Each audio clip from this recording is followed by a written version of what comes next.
This is where we entertain, especially the guy in Boston, so he learns a little something about the history of the NBA. And, of course, Draymond Green, who, by the way, as far as skill is concerned, is not Kevin McHale. Let's leave it at that. Number 5. 5 toughest NBA players. There's a mental capacity to this, too. It's one thing to be physical. It's one thing to be a mental assassin. And a lot of these guys that I have on this list are mental assassins. Number 5, all-time tough, Gus Johnson. Who's Gus Johnson, you ask? Go ask the late Dave DeBusschere. A tremendous power forward for the old Washington Bullets. Rugged, physical, played his rear end off. 5-time All-Star, one of the most unheralded players you ever see. 2-time All-Defensive Player. Gus Johnson, with those great Knick battles in the late 60s, early 70s, has to be on this list.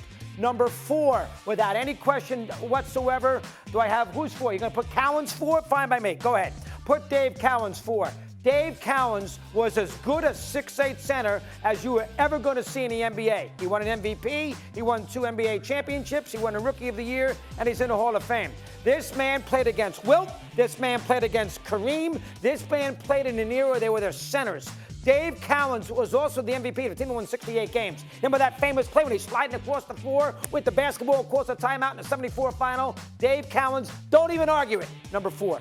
Number 3, I love him. Lucas. Played at Marquette for McGuire. Played in the ABA for the St. Louis Spirits. Maurice Lucas, who stared down Darryl Dawkins in the 77 NBA final against Philly to a fist fight in Philadelphia, took all the heart away from the 76ers. A fist fight? And led Portland to winning that series. You'll get a chance in That's 6 what you games, call a fist fight? And defended and protected Walt. He is so good, it's not even debatable. 6'11", a monster, mentally tough. Don't even go there. Don't go there with him. Don't you dare go there with him. Number 2 and 1 you can't argue with, and there's a mental capacity too. Toughness. Kobe is number 2. This is a guy that shot a free throw with a torn Achilles tendon. This person, all defense. He'd do anything to beat you. He'd play his rear end off. No load management nonsense. He'd play 82 games a year. How could anybody ever argue with Kobe being one of the top 5 toughest players in the history of the NBA? And his protege is number 1, 6-time NBA champion. We all know about the MVPs. Don't even argue it. Michael Jordan, number 1. Jordan, Kobe, Lucas, Cowens, Gus Johnson. Folks, I have done a lot of these lists. The Steelers last week may have been a mistake. Maybe Stephen A. won for a change. I'll give you that. Number 3, as far as dynasties are concerned. This list is unarguable. Don't put Draymond Green on this. Whatever you do yourself a favor. Don't put Draymond Green on this list. That's an insult to these 5 right in front of you. Go ahead. Talk. First of all, you made me laugh with that fist fight because that's one of the funniest fights I've ever seen between 2 big guys. Because remember Darryl Dawkins was doing all of it. I love Chuck the Thunder, God rest his soul, but that was some hilarious stuff because I mean they barely threw a punch, so I'm like I don't qualify that as one.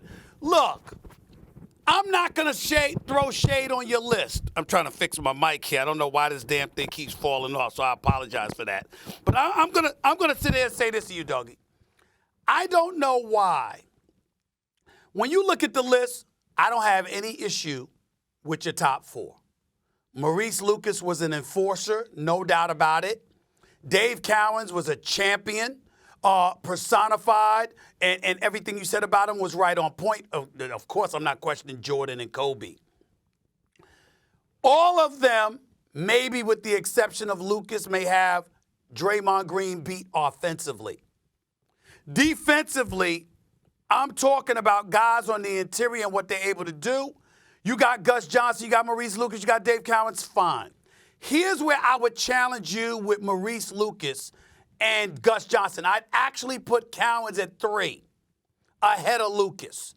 That would be me because he's got more chips, and obviously he stood out despite the great teams that he played on. He still stood out, and Dave Cowens was something to behold, okay? I mean, to me, he was the personification. He was basically, I think you'll appreciate this analogy. He was Pete Rose in a basketball uniform. Yeah, very good one. Charlie Very Hustle. good. Yes. All right, that was Dave Cowens. So I'd put him at 3. Here's what I would challenge you on with Lucas and Gus Johnson. Yeah, when you're talking about toughness intimidating force. You know, the Oakleys of the world, let's throw them in there as well. People like that, Lambert, Mahorn, others got you. My issue is you're not appreciating Draymond Green's ability to defend not just on the interior, but to defend on the perimeter as well. He can go out and defend perimeter players. He's quick of foot. He's athletic. He's got agility. He's got good movement. And what he brings on the defensive side of the ball, Draymond Green is one of the greatest defensive players the game has seen. I don't understand how you could ignore Dennis Rodman, but have Maurice Lucas and Gus Johnson up in there. So if you're talking about toughness in terms of being some kind of enforcer, I'm not going to touch your list, all right? But if you're talking about, I'm talking about toughness in terms of what you're capable of doing on the defensive side of the ball to thwart what an opponent wants to do against you. When you look at Draymond Green could be top 5 all time on that list because Maurice Lucas couldn't go out on the perimeter and defend anybody. I'm not gonna lie. I didn't see much of Gus Johnson, so it's hard for me to say. When you talk about Gus Johnson, I was thinking about Gus Johnson, the point guard from the Seattle Supersonics that played with Dennis Johnson and downtown Freddie Brown and Jack Sikma and those boys. That's the Gus Johnson I was thinking about. But maybe I'm sorry, that's Gus Williams. My bad. I'm just saying to you, I look at Draymond Green. There's an argument that he's top 5 all time because of what he was capable of doing on the defensive side of the ball. Thanks for watching ESPN on YouTube. For live streaming sports and premium content, subscribe to ESPN+.